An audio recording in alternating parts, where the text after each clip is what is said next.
Thank you very much. Good afternoon, comrades. Sheila was just saying now how this is going to be and has been a long fight.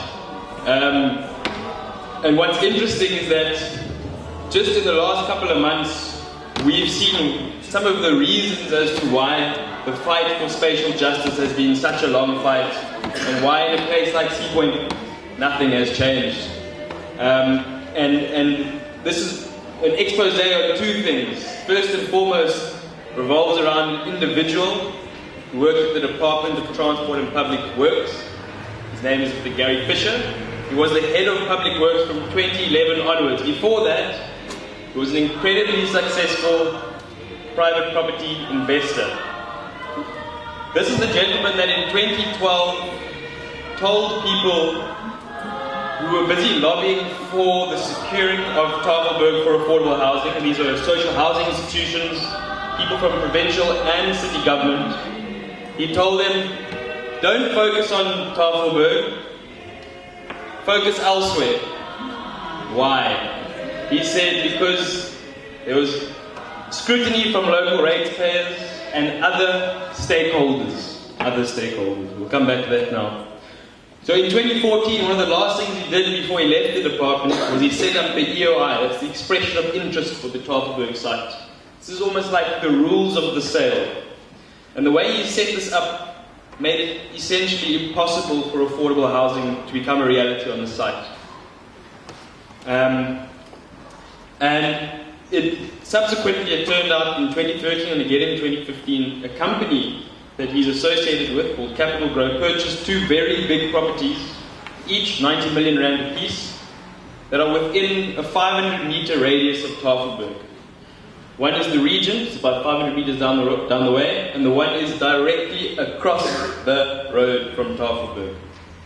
So Corruption Watch defines a conflict of interest as somebody who uses a public position to further his private wealth. Very obviously, we have a man here that's thinking that land, public land, is there for profit, not for people. So that's one of the stories. And then another story which came just a week after that, can you believe, just a week after that, was that we have been lied to about Tafelberg. Right from the beginning, when Reclaim the City started asking questions about the record of decision, how did you decide to dispose of Tafelberg? We weren't met with a transparent government who said, here's a record of decision. Instead, they tried to explain away. They said, let us justify why we've sold this land. They said, it's so that we can cross-subsidize poor projects elsewhere. This was a lie. The 135 million rand yield from this sale went to the Dorp Street PPP. This is a 17-story office block for government offices. So public land being sold to government offices, whilst in the public, officials are telling us that it's for pro-poor projects. The MEC grant lied in Parliament on this point. In Parliament. Hellen Zille, who's the MEC for Human Settlements of Province, told us that Reclaim the City people are being emotional. You should come here and see what emotion is. And he told us, he misled us when he said that the sale could go towards 1,200 housing subsidies, when he knew that the money was going towards the Dorp Street offices. And the Dorp Street offices is an absolute nightmare as a project. The costs have spiraled out of control. The capital contribution, originally 210 million rand, jumped to 540 million rand. The transaction is built up in a very, very dodgy way that asks many questions. More questions than answers, unfortunately. So where does this leave us? You know, we must look at the context that we're in. No affordable housing has been built in the inner city or surrounds since 1994. So under the ANC government and the DA government, we haven't moved anywhere. Clearly this is not the priority. And given our history, it should be one of the top priorities, is to create a more inclusive city. And it's become increasingly apparent that it's still nowhere near on the priorities board, on the board of priorities. Instead, we're seeing that the extensive asset which government has. Just the other day, the city of Cape Town said they own 24,000 parcels of land.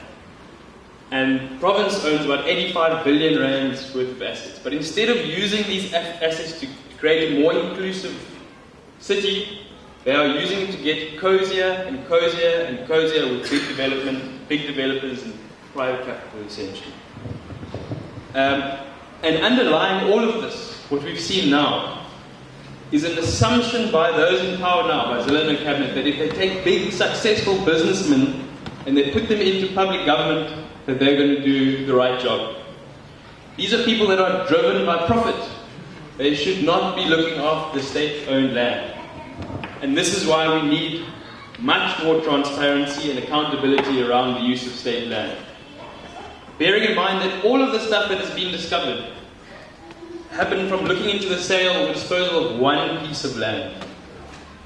So one wonders how much deeper this rot goes, especially considering that nothing has changed, not only in Sea Point, but also in town and in many other parts in the metro. So, comrades, I'm going to leave you there with that.